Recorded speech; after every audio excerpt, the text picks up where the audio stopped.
Vamos ficar de pé, vamos ler a Escritura. Vamos ler a palavra de Deus em São Lucas, capítulo 21. São Lucas, capítulo 21, versículo 25.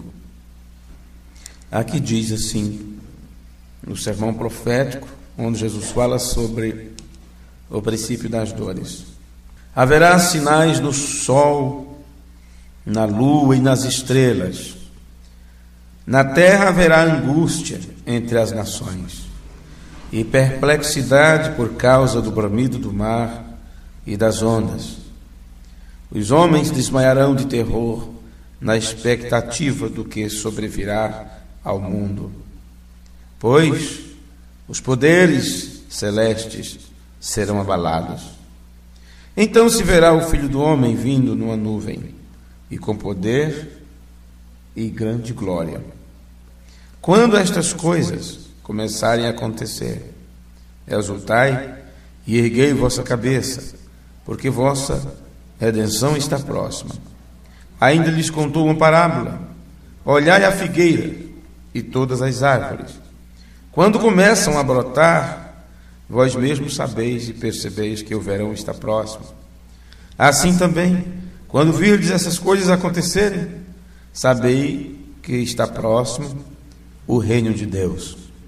Em verdade vos digo que não passará esta geração, até que tudo isto aconteça. O céu e a terra passarão, mas minhas palavras jamais passarão. Tende cuidado de vós mesmos, para que nunca aconteça de vosso coração ficar carregado de libertinagem, de bebedeira e das ansiedades deste mundo, e aquele dia venha sobre vós inesperadamente. Pois há de vir como um laço a todos os que vivem sobre a face de toda a terra. Amém. E assim, Pai bendito, depois de termos lido porção de Tua palavra, pedimos ao Senhor que nos oriente uma vez mais para a compreensão da mesma.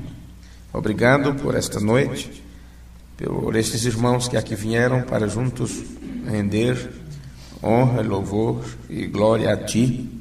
E oramos por aqueles que não puderam estar, pelos que estão viajando ou trabalhando, seja como for. Tu conheces a necessidade de cada um. Que possamos ter um bom aprendizado diante de Ti. E rogamos que o Senhor atenda às necessidades do Teu povo, de acordo com a fé que cada um tem na Tua palavra. Alguns estão doentes, aflitos, com alguns problemas que os médicos não resolvem, que não tem a quem recorrer. Mas cremos que Tu continuas sendo o médico dos médicos, o mesmo ontem, hoje, eternamente. Continuas sendo galardoador de todos aqueles que Te buscam. E nós imploramos nesta hora, pedindo no nome de Jesus Cristo, que o Senhor nos ajude de uma vez mais e nos abençoe. Para a Tua glória nós oramos e Te pedimos. Amém. Amém. Vocês podem sentar. É este, portanto, o culto de número 13 da nossa série, onde estamos estudando o sermão do reverendo Oliveira, o cumprimento de Deus. E no culto passado nós falamos sobre os salmos proféticos, sobre acontecimentos proféticos e falando sobre coisas do futuro. No entanto, de modo nenhum nós podemos jamais apenas pensar nessas coisas como se fossem um futuro, porque as coisas estão acontecendo, se desenvolvendo diante de nós agora. E é por isso que Jesus disse que estas coisas vai apanhar as pessoas como um laço, ou seja, será como uma armadilha. Uma armadilha. Nós lemos até a parte onde ele fala sobre isto. E ele falou sobre o dia do Filho do Homem. Olhai e estai em pé. Se você continuar a leitura, cuide, para que você não seja pego, vamos dizer assim, em flagrante. Veja se você consegue permanecer de pé diante do Filho do Homem. Porque era nesse tempo da presença de Deus aqui na terra, onde Ele mesmo viria para nos dar a compreensão de si mesmo, nos dar a revelação dos mistérios. É um tempo quando tempo e eternidade se juntam, tempo e eternidade se misturam. Falamos isso um pouquinho, na reunião passada, certo? O tempo e a eternidade se misturaram. O profeta que disse que sim. Portanto, não fale em um tempo presente e um tempo futuro como se fossem diferentes. Não podemos fazer mais isto. Você prega no agora, você fala do tempo futuro, mostrando às pessoas agora. Você tem que se tornar profético em suas visões, na forma de enxergar as Escrituras. O profeta via passado e presente e futuro no presente. Ele via o que Deus fez e o que Deus vai fazer no presente. Ele via teu passado e via teu futuro no presente. Coisas que que iam acontecer no futuro. No entanto, na visão profética, em transe, o vidente vê o acontecimento no tempo presente. Se nós não entrarmos nisso, na visão profética, apenas vamos ficar imaginando o que será e nunca teremos isto como uma realidade a ponto de tomarmos posição, nos posicionarmos e cumprir o nosso papel. Isto é, fé se trata disso, é você ter no presente o que está além da sua imaginação, além de sua visão, além dos seus sentidos.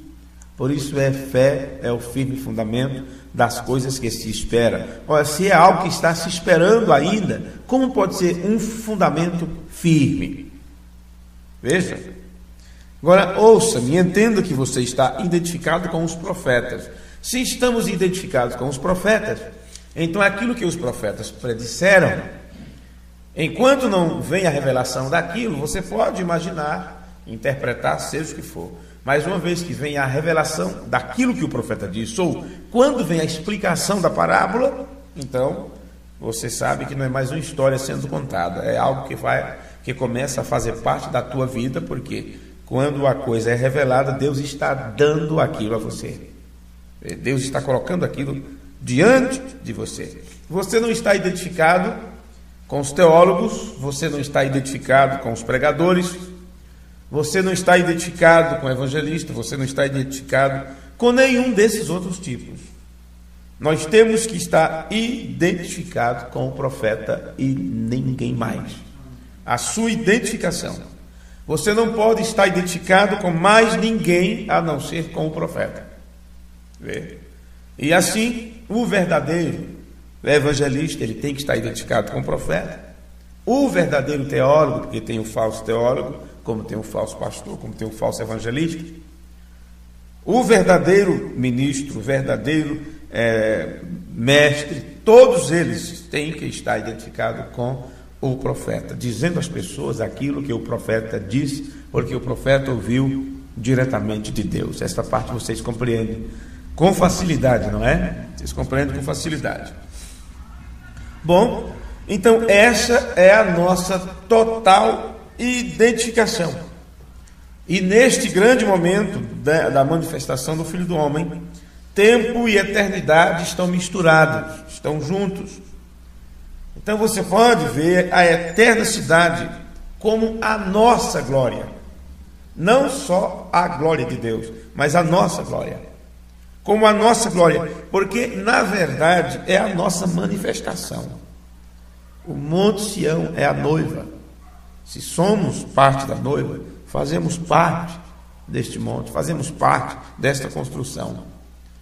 A Nova Jerusalém, a nova Santa Cidade, é o que a nossa avaliação é, porque é a avaliação de Deus. É o que sai de nós e vem para a luz, nascidos na glória de Deus. Você sabe, o que temos que ser é uma testemunha ocular como Abraão é. Abraão foi uma testemunha ocular. Temos que ser uma testemunha ocular desta cidade, deste novo céu, desta nova terra. Isso tem que ser tão real para nós, a ponto de estarmos dispostos como Abraão, que deixou tudo para trás e seguiu como peregrino buscando a cidade. Ele tinha certeza daquilo, ou ele não teria dado sua vida, toda a sua vida, buscando isso. Ele sabia que ele estava em algum lugar. E ele procurou tanto, buscou tanto, que certo dia ele se encontrou com o rei da cidade. Ele se encontrou com o rei da cidade. Vê? Melquisedeque, rei de paz, o rei de Salém, uma abreviação de Jerusalém. Bom, então somos da cidade de Deus. Nós somos uma parte desta cidade. Então deixe-me ir um pouco mais longe. E aqui na minha maneira de pensar, como esta grande cidade, tudo que está incluído nela, esta manifestação é uma verdadeira manifestação do verdadeiro Deus. Por quê? Número 1, Deus é Espírito. É nisso que você tem que pensar. Está registrado em João 4:24. Deus não pode ser visto. Se a cidade pode ser vista, pode ser contemplada, ela é uma manifestação de Deus. Uma manifestação da glória, do resplendor de Deus. Agora, esse Deus que não pode ser visto, observe o que fala desse Deus na Escritura. Vamos ler uma parte em Êxodo, no segundo livro da Bíblia, Êxodo, no capítulo 33 e o versículo 20. Está escrito assim em Êxodo 33, versículo 20. E disse mais: não poderás ver a minha face, porquanto homem nenhum verá a minha face e viverá. Não poderás ver a minha face. Veja, homem nenhum, disse Deus, vê minha face e vive. Se vê, morre, né? Agora, no entanto, nós lemos o versículo 20. Agora, se você voltar um pouco, em Êxodo 33, versículo 9, diz assim, olha: e sucedia que, entrando Moisés na tenda, descia a coluna de nuvem e punha-se à porta da tenda, e o Senhor falava com Moisés. E vendo todo o povo a coluna de nuvem que estava à porta da tenda, todo o povo se levantava e cada um à porta da sua tenda adorava. E falava o Senhor a Moisés face a face. Aqui diz que Deus falava com Moisés face a face. Alguns versículos mais adiante diz que ninguém pode ver a face de Deus. Vê? No entanto, ele disse: você não pode ver minha face, Moisés. No entanto, ele falava face a face. Como você vê a face de Deus? Como poderia ser? Bom, você vê a face de Deus através de uma coluna de fogo. Ela estava ali diante de Moisés. O que vem a coluna de fogo? A voz do Deus Todo-Poderoso. Sai dali. E você percebe que isto está antes do versículo 20. A Bíblia dizendo que Deus falava com Moisés face a face. Né? Além disso, está registrado na palavra aqui. No mesmo capítulo, em sequência, diz que ele falava com Moisés face a face. Em seguida ele diz: homem algum pode ver minha face e viver. Então, como Moisés podia estar face a face com Deus? Ele estava diante do pilar de fogo. Lembre-se, nem Deus, nem a sua palavra pode mudar. É imutável. Nem os seus caminhos podem mudar. Não, senhores. Que Deus pode e deve fazer-se manifestado à vista, mesmo que Ele mesmo seja intrínseca e essencialmente espírito, e que não pode ser visto. Ele manifesta-se à vista, no entanto, em sua natureza, essencialmente Ele é espírito e não pode ser visto. Então, claro, se é espírito, Ele então traz manifestação à tona, para que através daquela manifestação você possa saber que aquilo é Deus, que Deus está ali, que Deus está presente. Vê? Agora, no versículo 18, diz assim: então ele disse: rogo-te que me mostre a tua glória. Porém ele disse: eu farei passar toda a minha bondade diante de ti, e proclamarei o nome do Senhor diante de ti, e terei misericórdia de quem eu tiver misericórdia, e me compadecerei de quem eu me compadecer. E disse mais: não poderás ver a minha face, porquanto homem nenhum verá a minha face e viverá.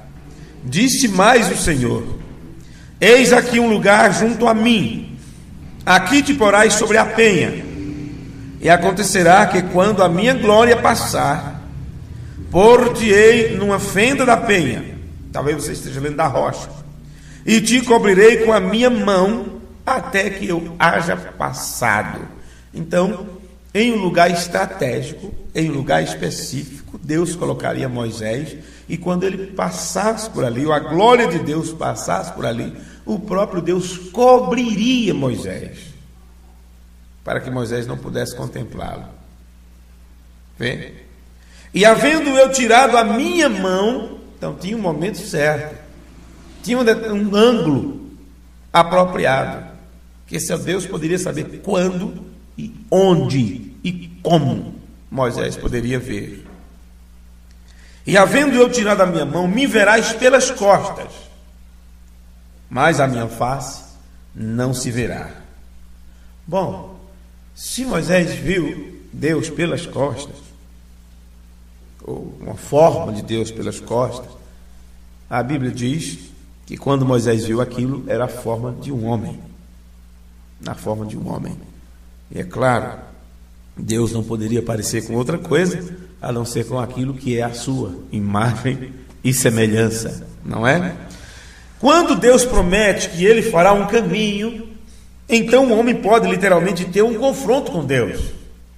E esse confronto é por intermédio de um profeta, não tem outra forma. Agora nós estamos olhando para isto e tentando compreender aos poucos isto, não é? Bom, Deus, que é espírito, não pode ser visto, Ele também é conhecido como vida, e é a vida de toda a vida, ou poderíamos dizer, de forma mais abrangente, Ele é a fonte da vida, a grande fonte da vida.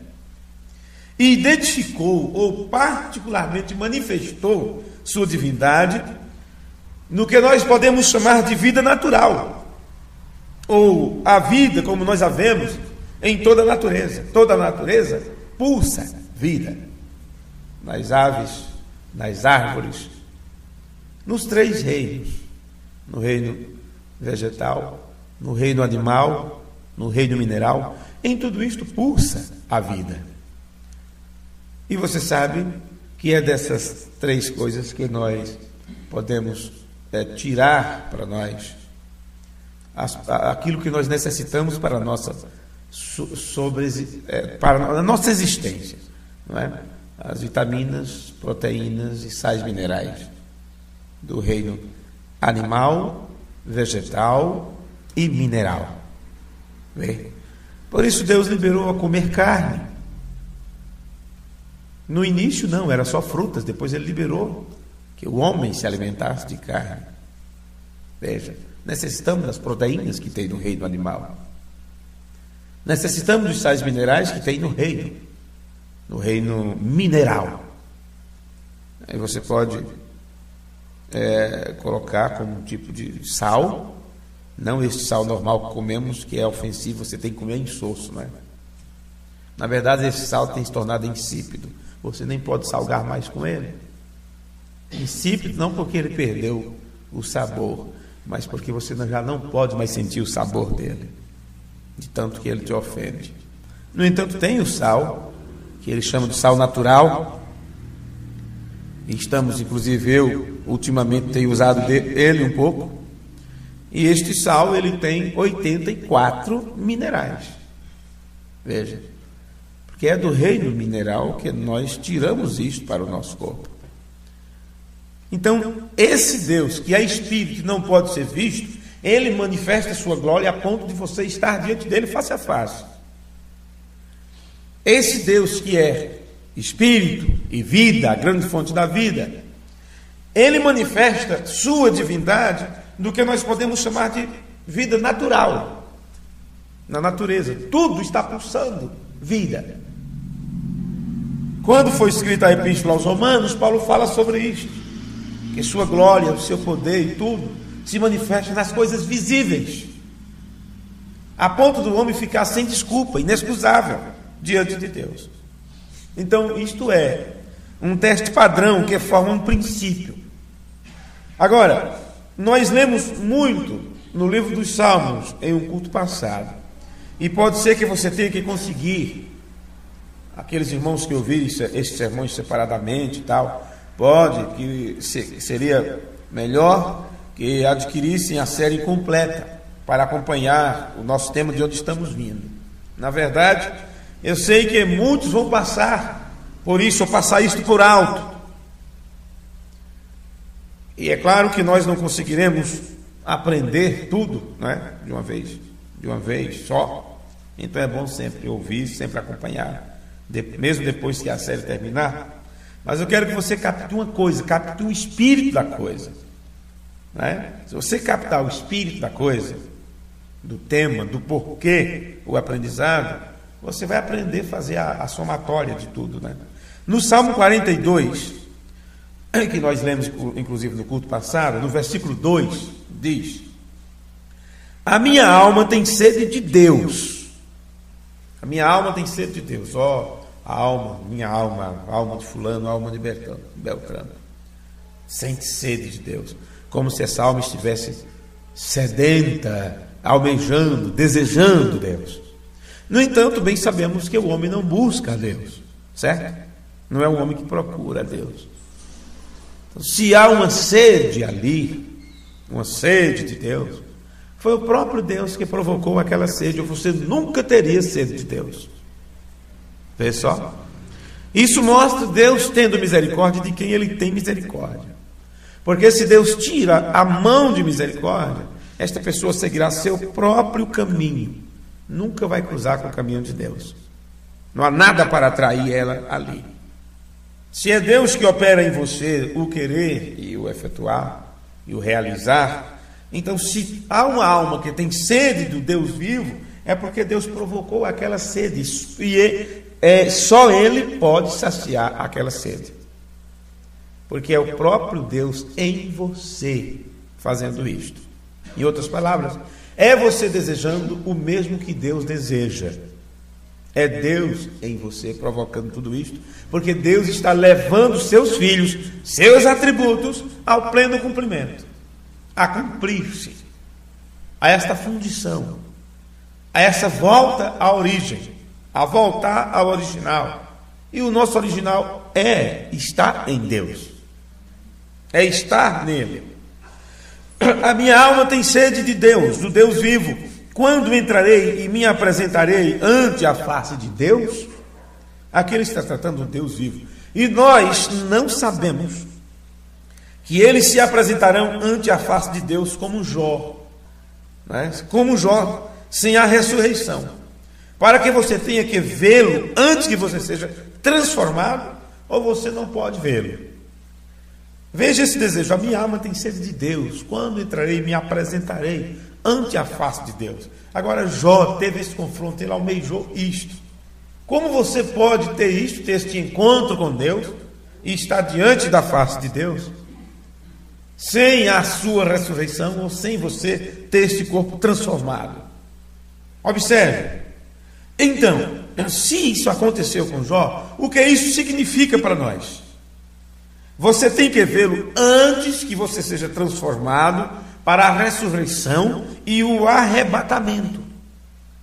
E claro, ele também é visto na natureza. Ele tem sua forma de manifestar-se. São sinais que ele provoca, que ele produz. E entre todos os sinais, sempre tem um sinal maior. E o profeta falou sobre o verdadeiro sinal, que se deixa passar por alto.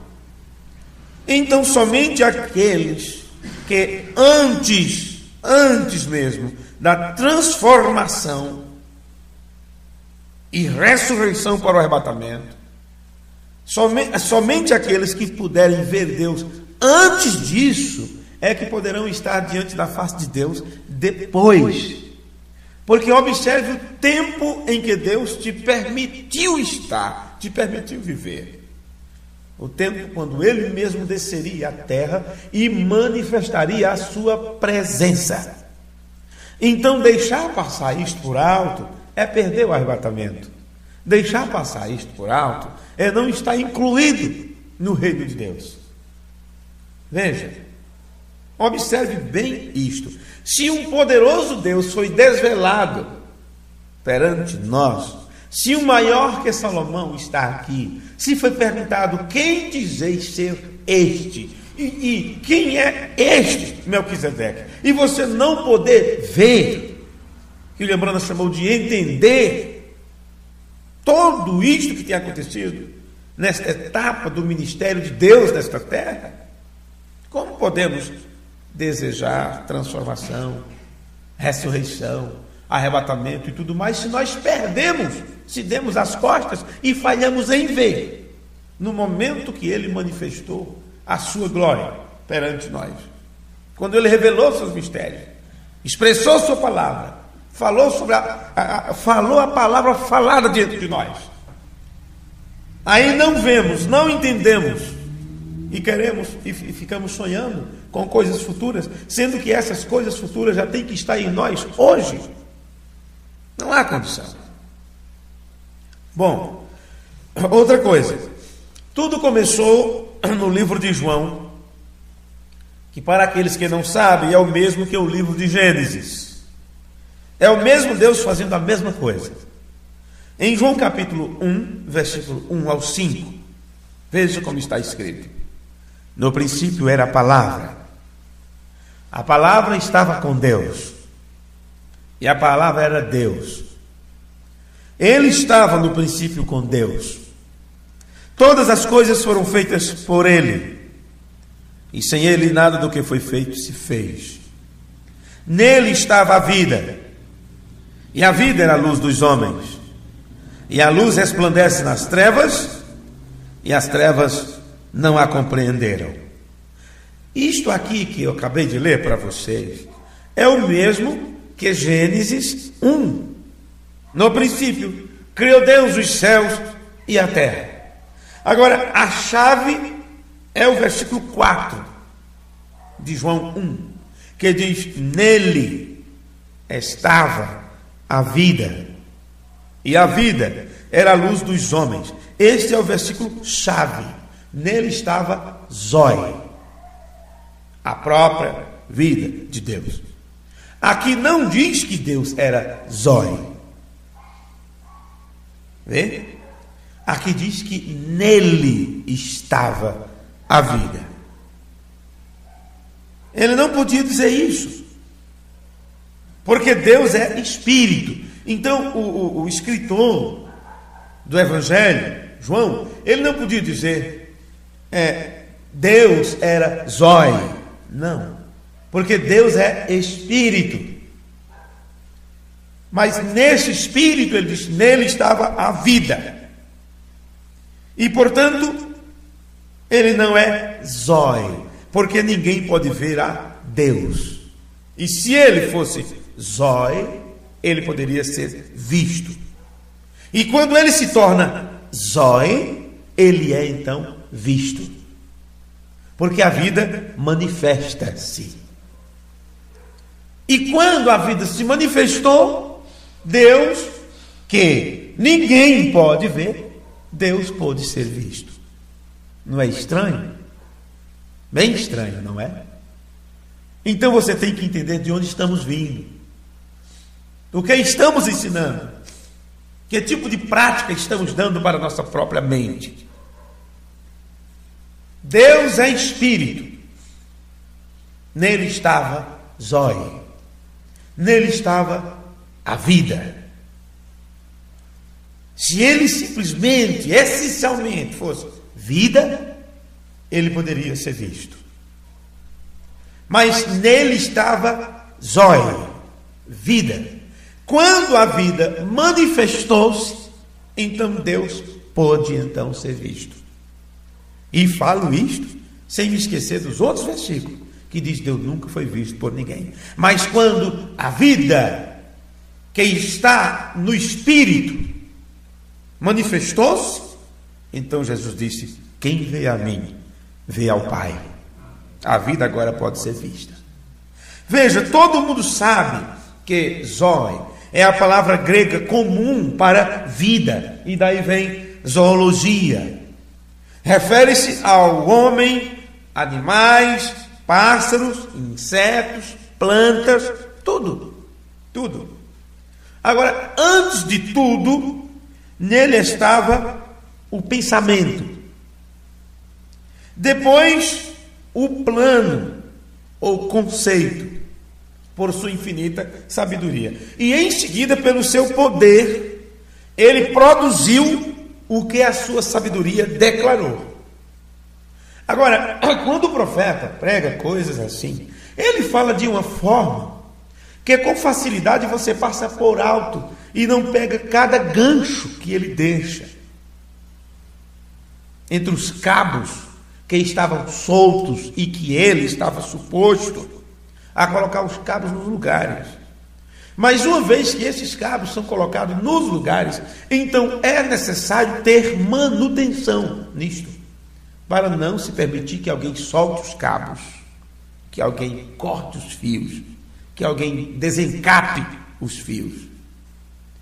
Então veja que somente um ministério de ensinamento, somente um mestre nesta mensagem, poderia entrar em detalhes nestas coisas de forma tão minuciosa, para que você pudesse entender. Por isso eu respeito e louvo a Deus pelo ministério que Ele nos deu, o ministério de ensino, através do pastor Liveiro. Observe isto aqui. Antes de tudo, nele estava o pensamento, depois o plano ou o conceito, por sua infinita sabedoria. Em seguida, pelo seu poder, ele produziu o que a sua sabedoria declarou. E o que ele produziu? O que a sua sabedoria declarou? Ele produziu Zoe. Por isso que é chamado a fonte da vida. Ou seja, a vida se originou de uma fonte. E esta fonte é Deus, o Espírito eterno. Então ele mesmo se tornou Zoe, manifestando ou manifestado no mesmo Zoe. Ele tornou-se apenas um com a natureza. Ele tornou-se um com a sua criação. Ele se tornou um de nós e um da criação. Deus criando a si mesmo. E quando William Branham pregou sobre Deus criando a si mesmo, eles acharam que Deus criou a si mesmo quando Deus nasceu, porque agora Deus era uma criança. Deus era um bebê, aprendendo e essas coisas todas. Nunca compreenderam o linguajar do profeta. Deus criando a si mesmo, na forma de carne humana, o princípio da criação de Deus, quando Deus começou a fazer isto. E isso chegou à finalidade em Jesus Cristo, nosso Senhor, quando era a mesma vida que o fez. Veja, foi isto que o irmão Branham nos ensinou. O problema é que as pessoas não compreenderam o que o profeta ensinou. Como Deus criou a si mesmo? Deus criando Deus? Deus cria Deus? Um Deus criando outro Deus? Isso já está explicado em outros sermões, já pregamos sobre isso, já mostramos tudo isso, e está inclusive no website para as pessoas baixarem textos sobre isso e tudo mais. Agora, então, tornou-se Zoe, manifestado no mesmo Zoe, que o mundo é aqui, e portanto traz Zoe, que é vida eterna, a sua perfeita forma final na Nova Jerusalém. Isso está tudo caminhando para lá, a Nova Jerusalém, na Santa Cidade. Deus um com sua própria vida. Deus um com o seu próprio Zoe. Observe o que a Bíblia diz. Nele estava Zoe. Ou nele estava a vida. E a palavra nos mostra isto como um princípio funcional. E o princípio Zoe é indicado em João, no capítulo 1, 3 ao 5, que nós lemos aqui. Então, no versículo 6 ao 10, diz: houve um homem enviado de Deus, cujo nome era João. Este veio para testemunho, para que testificasse da luz, para que todos crescem por ele. Agora, o que era essa luz que João tinha que testificar dela? Veja, nele estava a capacidade de ser zoe, de se manifestar, para que as pessoas pudessem recebê-lo. Agora, isso é o que ele está falando, e esta é a maneira que se torna luz. Esta é a maneira que se torna uma revelação. Quando João testificasse desta revelação, quando João testificasse desta luz, as pessoas creriam através de João, ou através do testemunho que ele desse. Veja, não era ele a luz, mas para que testificasse da luz. Ali estava a luz verdadeira, que ilumina todo homem que vem ao mundo. Estava no mundo, e o mundo foi feito por ele, e o mundo não o conheceu. Agora observe no versículo 11: veio para o que era seu, e os seus não o receberam. Primeiro diz: estava no mundo, o mundo foi feito por ele, e o mundo não o conheceu. Aí diz: veio para o que era seu, e os seus não o receberam. Mas a todos quantos o receberam, deu-lhes o poder de serem feitos filhos de Deus. Em outras palavras, ele colocou-os como filhos de Deus em sua compreensão de recebê-lo. Estes agora poderiam recebê-lo, porque Deus deu a eles a capacidade de entender a Deus, de compreender a Deus e, consequentemente, ver Deus agindo. Então ele colocou-os como filhos de Deus em sua compreensão de recebê-lo. Quem? Aos que creem no seu nome, e crendo, provam. Agora, no versículo 14, que se segue, diz: e a palavra se fez carne e habitou entre nós.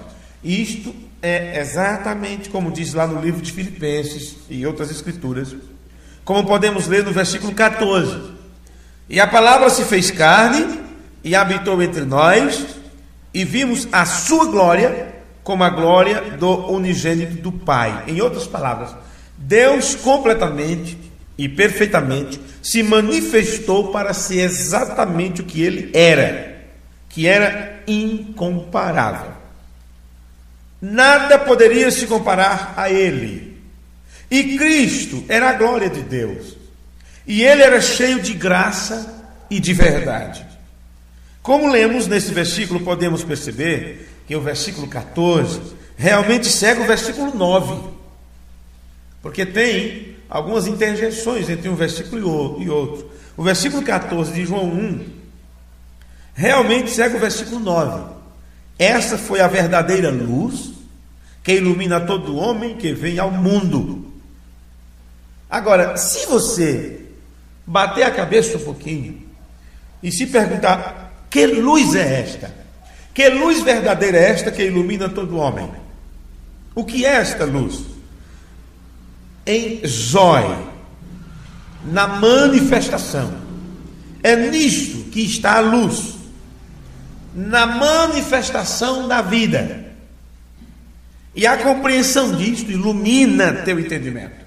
E a palavra se fez carne, feita em Zoe, vida, a fim de que Deus fosse visto pelo povo, que Deus fosse tocado pelo povo, pelas pessoas, Deus caminhasse entre as pessoas.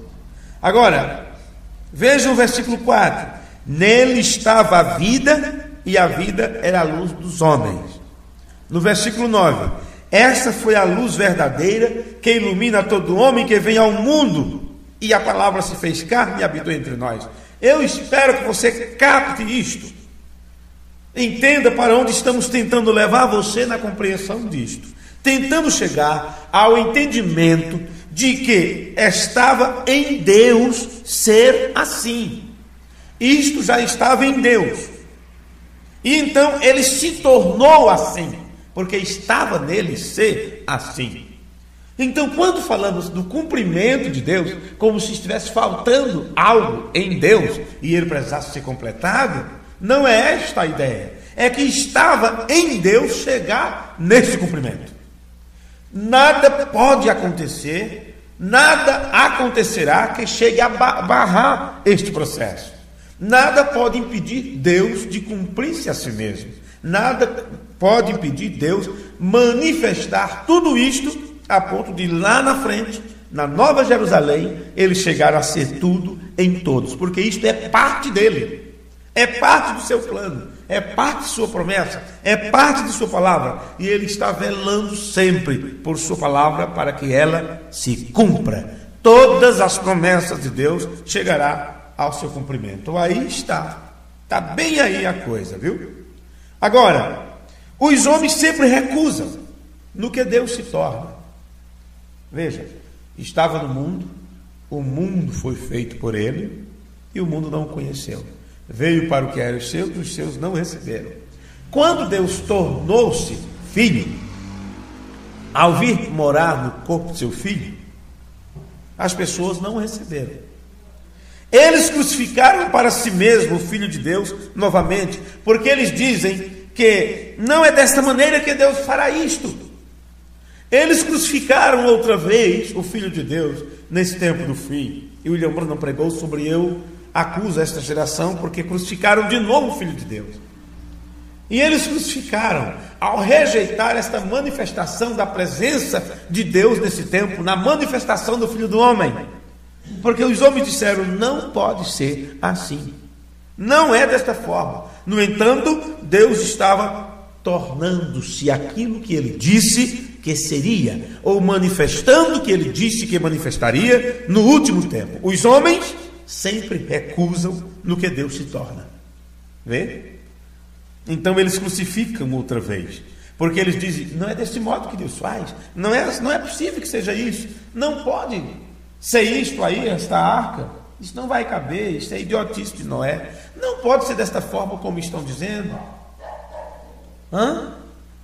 Não pode, esse homem simples, todo mundo viu, sabe de onde ele veio, sabe quem é seus pais, a mãe até tem uma história meio esquisita do nascimento dele, conhecemos suas irmãs, seus irmãos, conhecemos até seu trabalho como carpinteiro, não pode ser isso, tire isso da cabeça. Não pode esse homem simples do campo, careca, e achando que é profeta, se achando Elias, esqueçam isso é bobagem. Sempre foi desta forma. Sempre foi desta forma.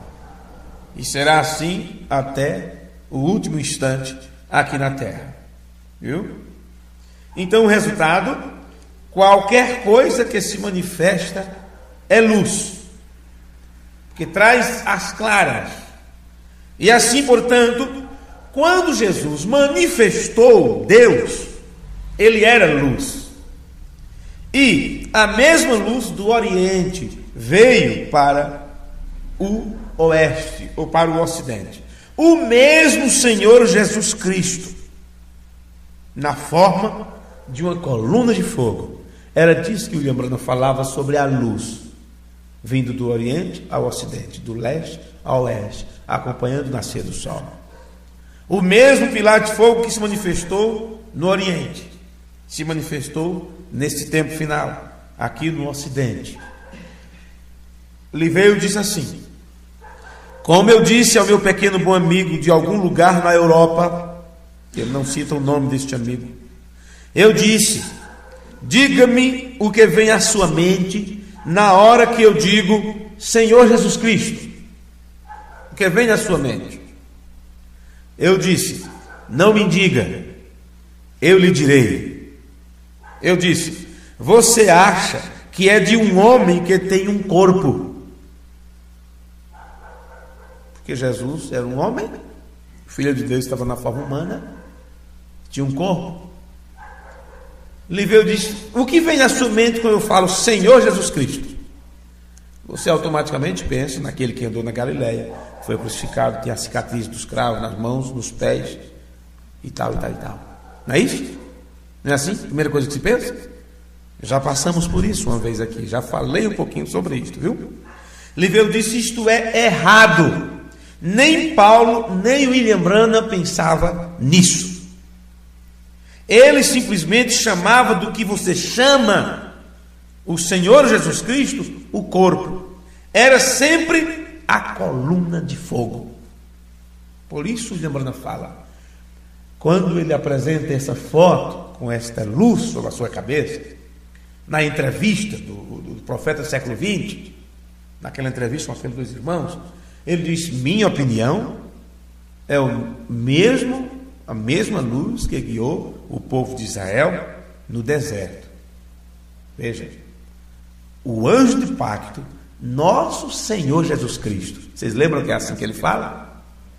William Branham não está falando do homem Jesus, do Filho de Deus. Paulo não pensava também nisso. Liveu diz assim: nem Paulo nem William Branham pensava assim. Não. Onde está o seu pensamento hoje com a mensagem?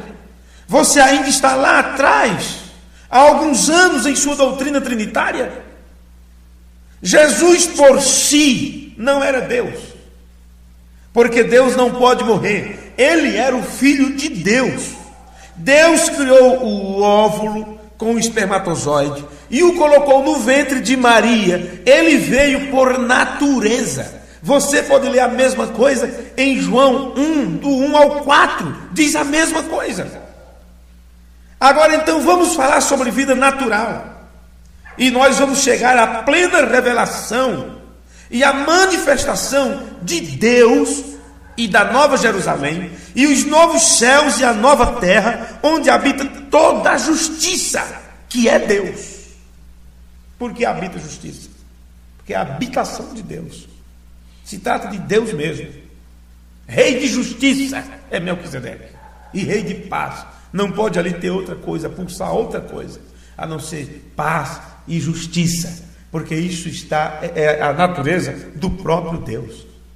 Então, quando se fala Jesus Cristo é o mesmo ontem, hoje e eternamente, isto se refere de forma explícita ao Pai de nosso Senhor Jesus Cristo, o grande Espírito eterno. Quando você vê o profeta, quando você vê falando sobre o Senhor Jesus Cristo, a ideia, o pensamento é sobre este que é vida, o Espírito.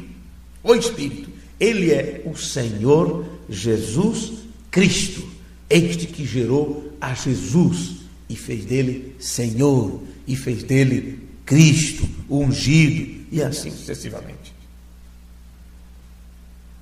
Agora, vejamos, você vai ter tudo isso. Não há absolutamente nenhuma maneira de que a própria vida possa de qualquer forma ser vista, pois é uma forma de espírito. A vida é uma forma de espírito e, portanto, é invisível. Mas, com toda certeza, não há vida natural neste universo que não possa ser identificada, inclusive catalogada. Se o homem puder viver apenas tempo suficiente, que possa planejar, fabricar instrumentos, que possam ver que qualquer forma de vida natural, ou qualquer forma, qualquer vida natural leva, eles conseguem filmar a flor desabrochando, desde o momento que ela começa a brotar do talo, até o momento que ela desabrocha e murcha. Aquilo pode levar dias, semanas. No entanto, eles conseguem catalogar aquilo, cada momento, e apresentar para você em fração de segundo, daquilo tudo se desenvolvendo. Se o homem tivesse tempo, a ponto dele poder criar instrumentos para ver a forma de vida que qualquer coisa dessa atmosfera, eu disse, leva. Não creio que chegarão a isto, mas poderiam chegar a isto. Você pode até mesmo rastrear impulsos em máquinas. Nosso cérebro emite energia. pode inclusive ser medido, pode ser medida a energia da nossa áurea, do movimento dos elétrons e tudo, no nosso cérebro. Você sabe que a vida está ali, pode ser medida, eles colocam uma pestinha no teu dedo, enquanto você está em diagnóstico, enquanto você está em tratamento médico, e a máquina acompanha os batimentos cardíacos, a máquina acompanha como está a tua respiração. Eles podem estudar teu cérebro, eles podem estudar cada movimento do teu corpo, porque a vida está pulsando ali. Aquilo emite radiações, aquilo emite energia, aquilo emite impulsos, não sei se é eletromagnético ou é apenas elétrico. Veja, impulsos em máquinas podem ser estudados sobre a vida. No entanto, você sabe que a vida é invisível. Mas, por outro lado, você sabe que a vida está ali, mesmo que você não possa vê-la. No entanto, mesmo não vendo, você sabe que é absolutamente a verdade. Morreu? Não. Por quê? Eu sinto pulso. Está pulsando aqui. Ainda está batendo o coração. Agora, vamos pensar na vida como o absoluto. Apenas como o absoluto. É o mais alto fim de toda a vida. É o Espírito de Deus. E então encontramos a raça de Adão, feita à imagem deste Deus, que é o mais alto fim de toda a vida, a mais alta forma, o topo da vida, podemos dizer assim. Abaixo deste zóio está a vida animal, a vida das aves, insetos e assim por diante, até chegar na vida unicelular. Agora, essa vida precisa ter um meio pelo qual ela se manifeste e, inclusive, se propague. Esse material é o que tem sido criado como elementos que são utilizados para formar e manter o corpo de qualquer vida que existe. Tem vida? Esta vida precisa de um corpo para existir naquele corpo. Não importa que a vida seja bactéria, a vida de Deus, qualquer outra coisa. Sempre tem de haver vida em primeiro lugar e em seguida um corpo. Tanto a semente quanto o corpo são ordenados por Deus. A semente, no caso, é o portador da vida. A vida está ali e você tem a semente e você não vê a vida. No entanto, a semente porta a vida, é um portador. Necessita que alguém plante a semente para que a vida que estava na semente se manifeste. Estudamos isso tantas vezes, não já? Muitas vezes falamos sobre isso. E quando a semente se desenvolve através do material ordenado por Deus, ela produz o corpo da glória dessa semente. Lembrando você que glória é avaliação. O que essa vida tem, o que ela pensa sobre o que ela é, ou sobre a forma dela se manifestar. Mesmo que a vida seja consciente e não consciente, no entanto, ela está ali. Como faz parte de sua natureza, ela só vai produzir algo que possa, através do qual possa se multiplicar e ser levado adiante. Então, a vida do feijão, vamos dizer assim, está no seu DNA, no gene, que ela produzirá semente de feijão, porque a vida, aquela vida, natureza, ela só pode se propagar assim, se ela gerasse, se ela desse, vamos dizer assim, desse cria a uma semente de milho, a vida de feijão morreria a partir dali. Vê? Por isso William Brandt diz, a célula de um pássaro produz um pássaro, a de um cachorro, a de um homem. E assim é todas as formas de vida. Primeiro tem que ter a vida ali, em seguida um corpo, através do qual ela se propaga. Então, quando a semente se desenvolve, através de material ordenado por Deus, ela produz o corpo da glória dessa semente. Agora, é aí onde se pergunta, será que as pessoas poderão entender isto do que estamos falando? Digamos que houvesse flores aqui, algum jarro, alguma planta, alguma coisa, como tínhamos antes. E você diz, bem, ali está uma planta, e que planta é aquela? Aquilo é uma samambaia, né? Bom, olhe lá fora, estenda seu pensamento lá fora, e você tem árvores lá fora, nas ruas, bem aqui do lado. Alguns metros de você tem uma árvore. Se você olhar para fora do campo, você verá outros tipos de árvore. Quem sabe alguma plantação, milho, feijão, mandioca, seja o que for, tudo bem. Essa é a manifestação da vida através de materiais visíveis que produzem e sustentam. E essa é a glória disso, que é a realidade completa dessa vida, que você não consegue ver. Você não consegue ver a vida da planta, a vida do animal, a vida da árvore. O que você vê é a glória disso, através do que a vida está se manifestando. Veja bem isto, viu? Essa é a glória disso. E, em realidade, que é a realidade completa, a glória desta vida, vamos dizer, que é a realidade completa desta vida, que você não pode ver. E é isso que eu estou tentando dizer para as pessoas. Não importa o que está nessa vida, deve surgir e ser manifestado de alguma forma, ou seja, quais forem os atributos que estiverem na vida, ou ela nunca poderia ser conhecida. Nunca vi uma semente vamos dizer assim, eu nunca vi um abacate, mas por quê? Não existe, ninguém nunca viu, alguém me falou esse nome. Por quê? Como ninguém sabe? Porque a vida do abacate, ela nunca manifestou sua glória. Nunca manifestou sua glória para poder saber como é. Quer dizer, através da manifestação desta glória, você sabe o que é a vida, você sabe que tipo de vida é. Mas para isto, esse abacate tinha que manifestar, tinha que ter um corpo, tinha que ter uma árvore. E mesmo que você não veja a vida, mas você vê a glória desta vida.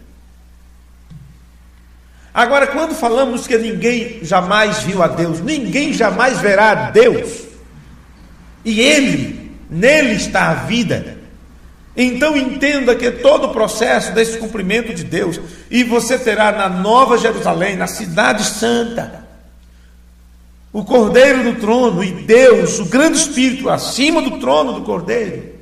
O que você está vendo ali? A vida de Deus manifestando, porque a glória de Deus estará visível para todos nós. Estaremos vendo a vida manifestando-se, irradiando-se diante de nós, porque a glória de Deus estará ali, bem diante de todos aqueles que fazem parte do seu cumprimento.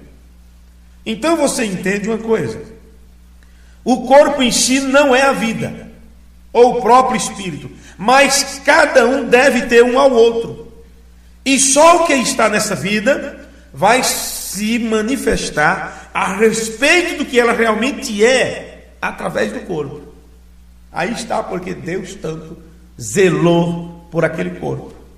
O corpo foi dado ao seu filho, porque era através do seu filho que ele manifestaria então sua glória.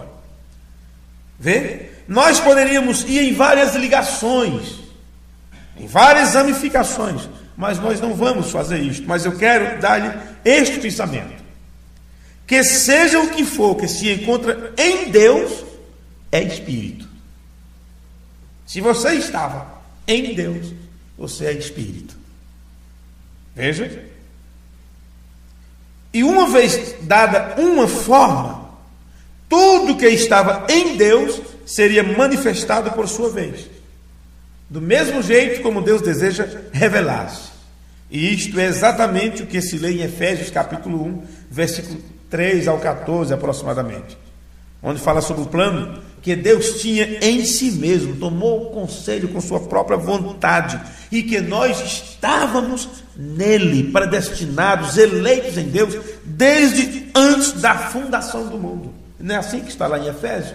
Eleitos em Deus Pai, desde antes da fundação do mundo, vos predestinou nele em amor, segundo o beneplácito de sua vontade, e assim sucessivamente. E ele traz tudo isto até a Nova Jerusalém.